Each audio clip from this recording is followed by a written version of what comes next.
But the question has always been asked that what is Mrs. Jean Mensah and her two deputies and also the rest of the commissioners' interest in this election? They are not on. They will not be on the ballot papers. They are not contesting the election. It's not like as if they have anything to lose. Why would they then disenfranchise Ghanaians? You see, Senator, this goes beyond this. You see, you get haunted by your own actions and inaction sometimes.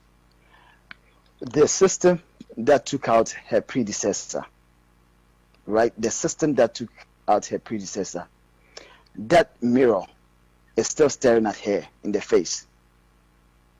That mirror is still staring at her in the face in the office. It rings in her ear, in her ears every single moment. That, okay, what will be my fate should Nanado lose the election?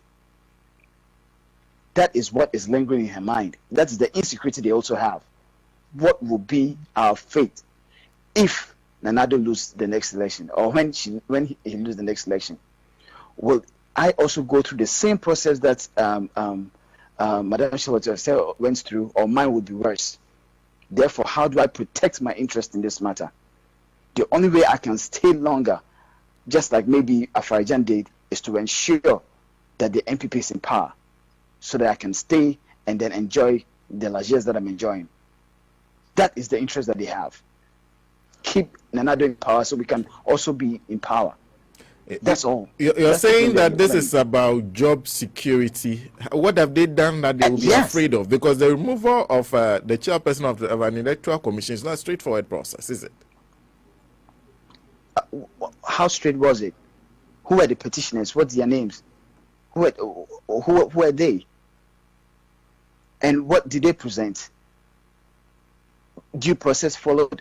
I don't know if you've read the reports from Capitol Hill, Washington, regarding the removal of shall we say, what the United States said about it. I don't know if you've read about it.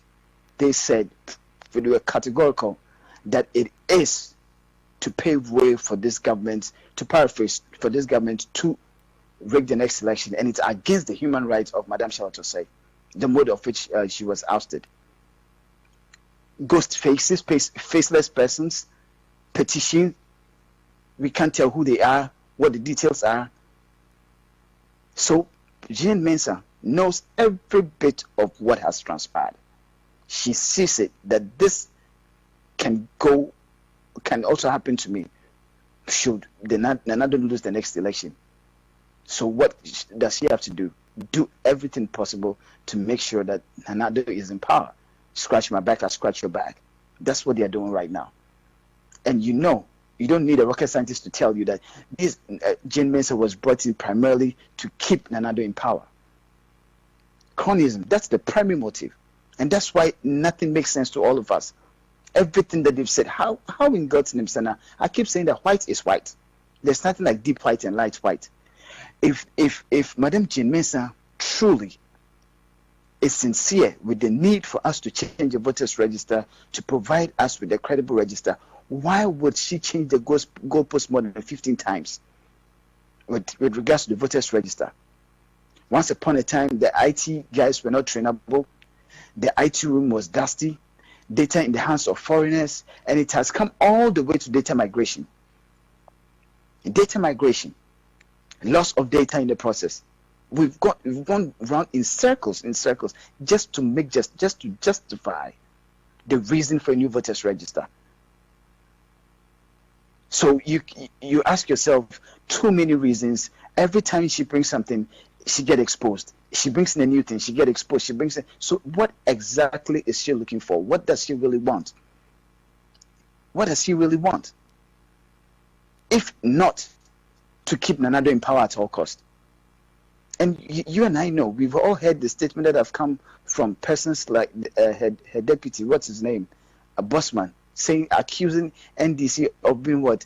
A danger to democracy, a referee, someone who is supposed to ensure fairness, for someone who is supposed to ensure that the destiny of Ghanaians is always protected. You are in a very sensitive position, The heartbeat of our democracy is in your hands.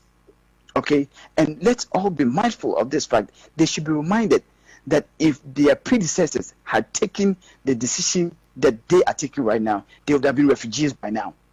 Jane Mensah and Bosman, they would have been refugees by now. They should remember that the decision that they are taking, the action that they are taking today, if Madame Charlotte Osei or Afrajan had taken that decision when they were in power or when they were in office, they would have been refugees by now. So they should be careful. They should be careful. So we are going into an election where nothing is so clear. We could tell from the face of it that you've already been positioned to fail. That we are not. The referee is telling you that I'm not listening to you. I will not let you win. That's the position of the referee, because the referee can tell you that you are a danger to democracy. First time in history for an electoral commission to take such a posture, and the man is still at post. His conscience serves him right.